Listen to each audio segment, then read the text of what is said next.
Welcome to good study. दोस्तों, इस session में हम ग्रुप डी मैथ्स के मॉक टेस्ट नंबर 2 करने वाले हैं और ये सारे क्वेश्चन ग्रुप डी के प्रीवियस ईयर में पूछे गए क्वेश्चन हैं। यदि आप ग्रुप डी की तैयारी नहीं कर रहे हैं तो भी ये वीडियो देख सकते हैं, कोई दिक्कत की बात नहीं है।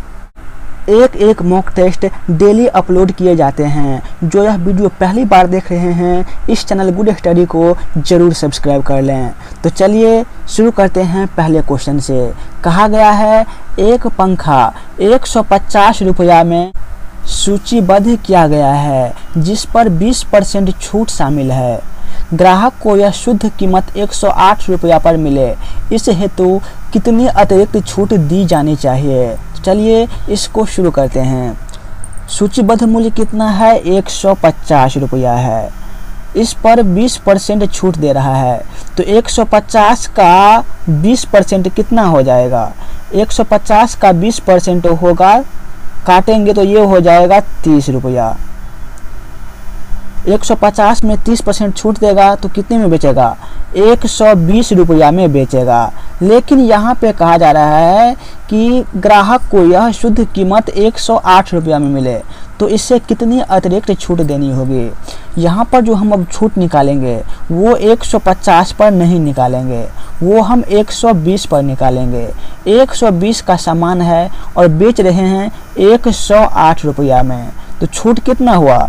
छूट हुआ 12 रुपया। तो ये 12 जो है ये 120 का कितना परसेंट है, यही हमें निकालना है। तो निकाल लेंगे यहाँ पर 12 गुना 100 बटा 120।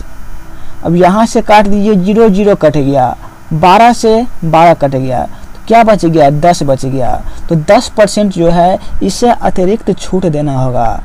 इसका सही आंसर क्या होगा? ऑप्शन नंबर सी इसका सही आंसर हो जाएगा। उम्मीद करते हैं सभी दोस्तों को समझ में आ गया होगा। चलिए अगला क्वेश्चन देख लेते हैं। यहाँ पर आपके टाइम नहीं गवाए जाएंगे। अगला क्वेश्चन में कहा गया है दो नल x तथा y एक टंकी को 36 घंटे में भर सकते हैं। y तथा z 48 घंटे में तथा x तथा z 72 घंटे में भर सकते हैं। यदि तीनों नल खुले हों तो कितने समय में टंकी पूरी तरह भर जाएगी। तो यहाँ पर देखिए इसको हम किस तरीके से करते हैं। x तथा y दोनों मिलाकर के 36 घंटे में कर रहा है, तो यहाँ पर लिखिए x प्लस y कितने घंटे में? 36 घंटे में। फिर क्या कहा गया है? y तथा z 48 घंटे में, तो यहाँ पर लिखिए y प्लस z कितना घंटा? 48 घंटा में। फिर कहा गया है x तथा z जो है ये 72 घंटा में, तो x प्लस z कितने घंटे में? 72 घंटे में। अब इन तीनों का एलसीएम निकाल लीजिए, 36, 48 और 72। तो 36, 48 और 72 का एलसीएम कितना होगा? 144 हो जाएगा। तो यहाँ पर इसका एलसीएम लिख लीजिए 144। अब देखिए 36 को हम कितना बार पढ़ेंगे तो 144 हो जाएगा। तो 36 को हम 4 बार पढ़ेंगे। 48 को कितना बार पढ़ेंगे? 144 होगा 3 बार। और 72 को हम 2 बार पढ़ेंगे तो ये हो जाएगा 144। कहने का अर्थ ये हुआ कि x प्लस y दोनों मिलकर के एक दिन में 4 काम कर रहे हैं, y प्लस z दोनों मिलकर के 3 काम कर रहे हैं, और x और z दोनों मिलकर के एक दिन में 2 काम कर रहे हैं। हमें काम करना कितना है? 144 काम करना है। लेकिन ध्यान दीजिए यहाँ पर x है y है, यहाँ पर y है z है, यहाँ पर x है z है। अर्थात कहने का अर्थ ये हुआ कि x, y और z ये तीनों जो है ये 2-2 बार करके आ रहा है। और जब हम इसकी कार्य क्षमता को जोड़ते हैं तो 4 3 7 2 9 हो गया। जब दोनों मिलाकर के कहते हैं तो एक दिन में 9 करते हैं। और यहाँ पर जो 144 दे रखा है ये तो बस एक बार का दे रखा है, तो इसको भी हम क्या करेंगे? 2 से गुना कर देंगे। तो 144 को हम 2 से गुना करेंगे तो क्या हो जाएगा? 288 हो जाएगा। ये गुना क्यों किए हैं? क्योंकि यहाँ पर देखिए x है, यहाँ पर भी x है, y है, z है, z है। यहाँ पर 2-2 बार करके आया है और ये काम निकला है 4 3 2, ये 2 बार करके निकाला गया है, तो इसीलिए हम यहाँ पर इसको 2 से गुना किए हैं। अब क्या करेंगे, 288 में हम 9 से भाग देंगे, जो आएगा वही इस क्वेश्चन का सही आंसर होगा। तो भाग दे दीजिए, 9 से भाग देंगे तो होगा 9 तिया 27, बच गया 1 पे 8 18, 9 दूनी 18, तो 32 जो है इस क्वेश्चन का सही आंसर होगा। कहाँ पर दे रखा है, ऑप्शन नंबर बी में दे रखा है। यदि आपने मॉक टेस्ट नंबर 1 नहीं देखा है तो उसका लिंक डिस्क्रिप्शन में दे दिया गया है, तो वहाँ से आप वो भी देख सकते हैं। तीसरा क्वेश्चन स्क्रीन पर दे रखा है, कहा गया है 0.27 बाय पी स्क्वायर बराबर 27, तो p का वैल्यू कितना होगा। पहले चलिए इसको हम एक बार लिख लेते हैं, 0.27 बाय पी स्क्वायर बराबर कितना दे रखा है 27। अब देखिए यहाँ पे क्या है, दशमलव है, जब दशमलव हम हटाएंगे तो नीचे कितना आएगा, नीचे आएगा 100। यहाँ से ये 27 कट गया, अब क्या बच गया 100 पी स्क्वायर बराबर कितना होगा 1 होगा। जब हम 100 को ले जाएंगे राइट साइड में तो ये क्या होगा, ये डिवाइड हो जाएगा, तो यहाँ पर हो जाएगा पी स्क्वायर बराबर 1/100। यहाँ से हमें स्क्वायर हटाना है तो क्या करेंगे, इसको रूट में लाएंगे, तो यहाँ से ये स्क्वायर हट जाएगा, p का वैल्यू हो जाएगा 1/10। जब 1 में हम 10 से डिवाइड करेंगे तो p का वैल्यू कितना हो जाएगा, 0.1 हो जाएगा, तो 0.1 इस क्वेश्चन का सही आंसर होगा। कहाँ पर दे रखा है, ऑप्शन नंबर डी में दे रखा है। दोस्तों सारे क्वेश्चन प्रीवियस ईयर के पूछे गए क्वेश्चन हैं। यदि आप डेली इसी तरह के क्वेश्चन करना चाहते हैं तो शाम के 4 बजे इस चैनल गुड स्टडी पर जरूर आ जाइएगा। यदि आपको करंट अफेयर्स पढ़ना हो तो सुबह के 6 बजे इस चैनल पर डेली करंट अफेयर अपलोड होता है, तो वो भी आप लोग देख लीजिएगा। अगला क्वेश्चन स्क्रीन पर दे रखा है, कहा गया है x% का 15% बराबर 1.2% है, तो x ज्ञात करें। यहाँ पर इसको हम पहले लिख लेते हैं, x% है तो परसेंट का मतलब क्या होता है, परसेंट का अर्थ होता है डिवाइड में 100। यहाँ पर हम डिवाइड करेंगे 100 से।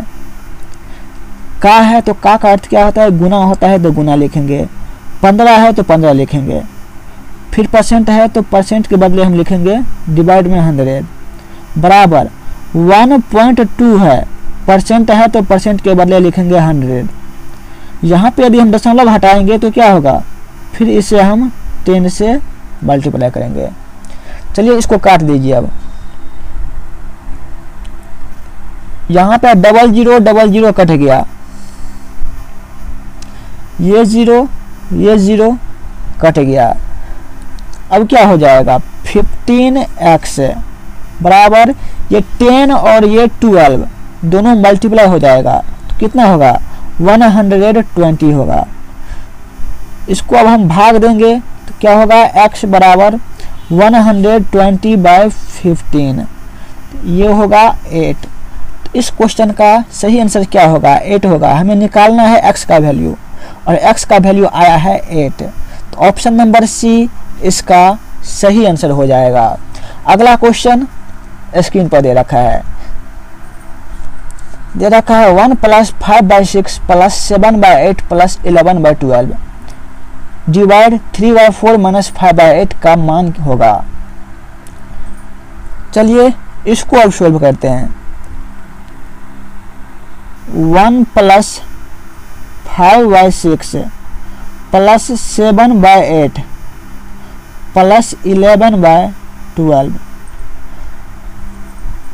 यहाँ पे देखिए बाद में क्या दे रखा है, ये डिवाइड दे रखा है, बीच में डिवाइड है। यहाँ पर एक लकीर खींचेंगे, 3/4 - 5/8। इसको अब सोल्व करते हैं। यहाँ पर बटा में 1 कर देते हैं, सबसे पहले ऊपर में क्या हो जाएगा, 12, 8, 6 और 1, इसका एलसीएम कितना होता है, 12 का 12, 12 दूना 24, तो 24 जो है इसमें 8 से भी भाग लगेगा और 6 से भी लगेगा, तो 24 क्या हो जाएगा, इसका एलसीएम होगा। तो 1 को हम कितना बार पढ़ेंगे, 24 बार, तो ऊपर में 1 है, इसको भी हम 24 बार पढ़ेंगे, कितना होगा, 24 हो जाएगा। प्लस 6 को 4 बार पढ़ेंगे 24 होगा, तो 5 को हम 4 बार पढ़ेंगे 20 हो जाएगा। प्लस 8 त्रिक 24 और 7 या 21 हो गया।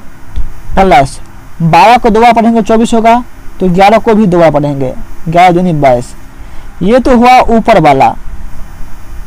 अब आते हैं नीचे वाले पे। नीचे में क्या दे रखा है, 3/4 और 5/8, तो 4 और 8 का एलसीएम कितना होगा, 8 होगा। तो ऊपर में क्या हो जाएगा, 4 2 जा 8, 3 2 जा 6, माइनस 8 1 जा 8 और 5 1 जा 5। चलिए इसको अब आगे करते हैं। ऊपर में कितना हो जाएगा, ऊपर में 24 22 44 हो गया, 21 65 हो गया और 22 87 हो गया। तो ऊपर में होगा 87/24 और नीचे कितना होगा, 6 में से 5 लेस करेंगे तो होगा 1/8। अब देखिए नीचे में दे रखा है 1/8, यदि हम इसको ऊपर ले जाएंगे तो क्या होगा, ये उल्टा हो जाएगा। तो यहाँ पर पहले हम यहाँ पर लिखते हैं 87/24 इंटू 8/1, ये उल्टा हो जाएगा। काटेंगे तो 8 त्रिक 24, 3 से काटेंगे तो 3 को हम जब 29 बार पढ़ेंगे तो 29 3 87 होता है। तो यहाँ पर 29 क्या होगा, इसका सही आंसर हो जाएगा। 29 कहाँ पर दे रखा है दोस्तों, 29 ऑप्शन नंबर डी में दे रखा है, तो डी इसका सही आंसर हो जाएगा। अगला क्वेश्चन स्क्रीन पे दे रखा है, कहा गया है 117 और एक अन्य संख्या का महत्तम समापवर्तक 13 है, दूसरी संख्या इनमें से कौन सी नहीं हो सकती है। इसका अर्थ ये हुआ कि इसमें से 3 जो ऑप्शन है वो उसका और 117 का एचसीएफ कितना होगा, 13 होगा, लेकिन एक ऐसी संख्या होगी जिसका 117 से तुलना करेंगे तो एचसीएफ 13 नहीं आएगा। एचसीएफ होता यह है कि सबसे बड़ी संख्या जो सभी को काट दे तो वो होता है एचसीएफ। अब देखिए 13 से काटेंगे 169 में तो ये कट रहा है, 13 है 169 होता है। 13 से भाग देंगे 143 में तो कितना होगा, 11 होगा।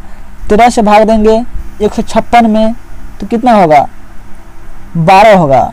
और 13 से हम 10 बार गुणा करेंगे तो ये होगा 130। ये तो चारों कट रहे हैं। फिर क्या होगा, इससे बड़ा जो एचसीएफ होगा वो भी 13 के मल्टीपल में ही होगा, लेकिन वो जो संख्या होगा उससे 117 भी कटना चाहिए। 13 से तो 117 कट रहा है। अब देखिए 13 को हम 2 से गुना करते हैं तो कितना होगा, 26 होगा। क्या 26 के टेबल में 117 आएगा, नहीं आएगा, तो 26 को हम यहाँ पर नहीं मानेंगे। फिर 13 को हम 3 से गुना करेंगे तो ये हो जाएगा 39। जब हम 39 को 3 बार मल्टीप्लाई करेंगे तो ये हो जाएगा 117। अर्थात एचसीएफ कितना होना चाहिए, 39 होना चाहिए। तो 39 को हम मल्टीप्लाई करते जाएंगे, जो इस ऑप्शन में मिल जाएगा वही इसका सही आंसर हो जाएगा। तो 39 को जब हम 3 बार करते हैं तो 117 आता है।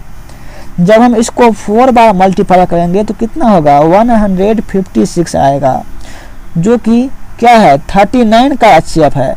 तो ऑप्शन नंबर सी जो है इसका सही आंसर हो जाएगा। और ये क्वेश्चन देख लीजिए, ग्रुप डी 2018 में फर्स्ट शिफ्ट में पूछा गया है। उम्मीद है कि आगे भी पूछे जा सकते हैं। जो अभी तक लाइक नहीं किए हैं एक लाइक जरूर कर दीजिएगा। यहाँ पे देखिए क्वेश्चन स्क्रीन पर दे रखा है, किसी व्यक्ति के पास कुछ मुर्गियाँ और गायें हैं, उनके पैरों की संख्या 140 है मस्तक की संख्या 48 है, तो मुर्गियों की संख्या कितनी होगी। इस क्वेश्चन को हम किसी भी सूत्र के तरीके से नहीं करेंगे, बिना सूत्र का ही करेंगे। क्या कहा गया है, 48 जो है ये मस्तक है, अर्थात 48 जो है वो गाय और मुर्गी मिलाकर के 48 ठो हमें पूर्णा चाहिए। 140 क्या है, पैर है। यदि हम ये मान लेते हैं कि 48 जो है ये पूरा का पूरा मुर्गी ही है, तो मुर्गे के कितने पैर होते हैं, 2 पैर होते हैं। तो 48 को 2 से गुना करेंगे कितना होगा, 96 हो जाएगा। लेकिन टोटल पैर कितने हैं, 140 हैं। अब ध्यान दीजिए, 96 से 140 कितना अधिक है, 96 हम 44 जोड़ेंगे तो ये हो जाएगा 140। ये 44 क्यों बढ़ रहे हैं, क्योंकि गाय के जो हैं ये 4 पैर होते हैं, लेकिन हम गिने कितना है, गिने तो हम 2 ही हैं। फिर क्या करेंगे, 2 से कितना अधिक 4 होता है, 2 होता है। ये 44 जो है ये गाय के कारण बढ़ रहा है, तो इसमें हम क्या करेंगे, 2 से भाग देंगे। क्यों, क्योंकि 2 जो है ये मुर्गी से 2 पैर अधिक होते हैं गाय में, इसलिए हम 2 से भाग देंगे। तो कितना हो जाएगा, 22 हो जाएगा। कहने का अर्थ ये हुआ कि 48 तो टोटल हो गया, इसमें से 22 जो है ये गाय हो गया, तो बचा कितना, 26 बच गया। 26 क्या हो जाएगा, मुर्गी हो जाएगा। तो 26 इस क्वेश्चन का सही आंसर होगा। इस क्वेश्चन को हम दूसरे तरीके से भी कर सकते थे। अगला क्वेश्चन स्क्रीन पर दे रखा है। कहा गया है, एक व्यक्ति किसी निश्चित राशि को 5% की वार्षिक दर से साधारण ब्याज पर उधार देता है तथा 15 वर्ष में संयोजित ब्याज की राशि उधार दी गई राशि से 250 रुपया कम है, तो उधार दी गई राशि कितनी थी। अर्थात हमें यहाँ पर क्या करना है, मूलधन निकालना है। यदि हम मूलधन मान लेते हैं कि 100 है, साधारण ब्याज में क्या होता है, साधारण ब्याज में ब्याज की दर जो है वो सेम रहती है, तो क्या होगा, ब्याज हर वर्ष सेम ही आता है।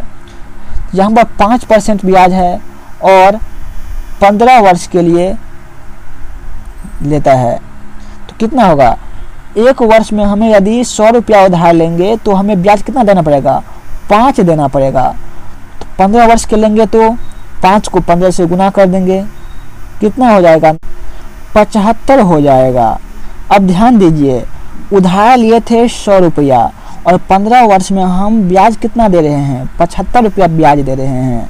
क्वेश्चन में देखिए क्या कहा गया है कि ब्याज की राशि उधार दी गई राशि से 250 कम है, तो ब्याज हम कितना दे रहे हैं, 75 रुपया, उधार कितना लिए थे, 100 रुपया। तो इन दोनों का अंतर कितना है, 25 का है। लेकिन क्वेश्चन में यह कहा गया है यहाँ पे अंतर जो है 250 का है, तो ये 25 जो है ये 250 के बराबर है। तो एक जो है, एक का वैल्यू कितना होगा, 250 में हम क्या करेंगे, 25 से भाग दे देंगे, तो कितना हो जाएगा, ये होगा 10। निकालना क्या है, उधार दी गई राशि, माने कितना थे, उधार हम 100 रुपया दिए हैं। जब एक का वैल्यू आता है 10, तो 100 का वैल्यू कितना आएगा, 100 को हम 10 से गुना कर देंगे, तो ये हो जाएगा 1000। तो 1000 जो है इस क्वेश्चन का सही आंसर हो जाएगा। यहाँ पर हम 100 ऐसे ही मान लिए थे क्योंकि हमें गुना करने में आसान होगा। चलिए अगला क्वेश्चन कर लेते हैं। कहा गया है cot 4 theta plus cot square theta बराबर दे रखा है 3.6, तो cosec 4 theta minus cosec square theta का मान ज्ञात कीजिए। इस क्वेश्चन में आप सभी को कुछ भी नहीं करना है, फिर करना क्या है, याद रखिएगा, जब cot 4 theta plus cot square theta दे रखा हो और हमें वैल्यू निकालना हो cosec 4 theta minus cosec square theta, तो क्या होगा, वो वैल्यू दोनों सेम ही होगा। अर्थात यहाँ पर 3.6 दे रखा है, तो इसका आंसर भी क्या होगा, 3.6 ही आएगा। यदि आप इसे करना चाहें तो किस तरह से करेंगे हम एक बार बता दे रहे हैं। यहाँ पर cot 4 थीटा है, यहाँ पर है cot स्क्वायर थीटा, तो यहाँ से हम cot स्क्वायर थीटा को कॉमन लेंगे, तो कोष्ठ के अंदर क्या हो जाएगा, ब्रैकेट के अंदर हो जाएगा 1 प्लस cot स्क्वायर थीटा, और 1 प्लस cot स्क्वायर थीटा बराबर क्या होता है, कोसेक स्क्वायर थीटा होता है। तो इसी तरह से हम इस क्वेश्चन को सॉल्व करेंगे। तो यहाँ पर बाद में क्या हो जाएगा, cosec 4 theta minus cosec square theta ये आ जाएगा। तो दोनों वैल्यू क्या हो जाएगा, बराबर हो जाएगा। तो ऑप्शन नंबर डी इसका सही आंसर हो जाएगा। अगला क्वेश्चन देख लीजिए, एक त्रिभुज के कोणों का अनुपात 3, 4, 5 है, तो सभी कोणों का मान ज्ञात कीजिए। एक त्रिभुज में 3 कोण होते हैं और तीनों कोणों का योग कितना होता है, 180 होता है दोस्तों। यहाँ पे अनुपात दे रखा है 3, 4, 5, ये अनुपात में दे रखा है। तो 3, 4, 5 को हम ऐड करेंगे कितना होगा, 5, 4, 9, 3, 12। तो 180 में हम 12 से भाग देंगे तो कितना होगा, 12 कम 12 बच गया 6 पे 0 60, 12 पंचे 60, अर्थात एक का वैल्यू कितना होगा, 15 हो जाएगा। कोण का अनुपात कितना है, 3, 4, 5। तो 3 को हम 15 से गुना करेंगे कितना हो जाएगा, 45 हो जाएगा। 15 को हम 4 से गुना करेंगे 60 हो जाएगा। 15 को हम 5 से गुना करेंगे 75 हो जाएगा। तो 45, 60 और 75 जो है इसका सही आंसर हो जाएगा, ऑप्शन नंबर डी। चलिए अगला क्वेश्चन कर लेते हैं। यहाँ पर देखिए, इस क्वेश्चन का जवाब आप सभी को कमेंट बॉक्स में देना है। क्या दे रखा है, 12.1/2 प्लस 12.1/3 प्लस 12.1/6, इसका मान क्या है। तो इस क्वेश्चन का जवाब आपको कमेंट बॉक्स में देना है। यदि आप डेली इसी तरह के सेशन देखना चाहते हैं तो शाम के 4 बजे इस चैनल गुड स्टडी पर जरूर आइएगा। धन्यवाद दोस्तों, आज के वीडियो में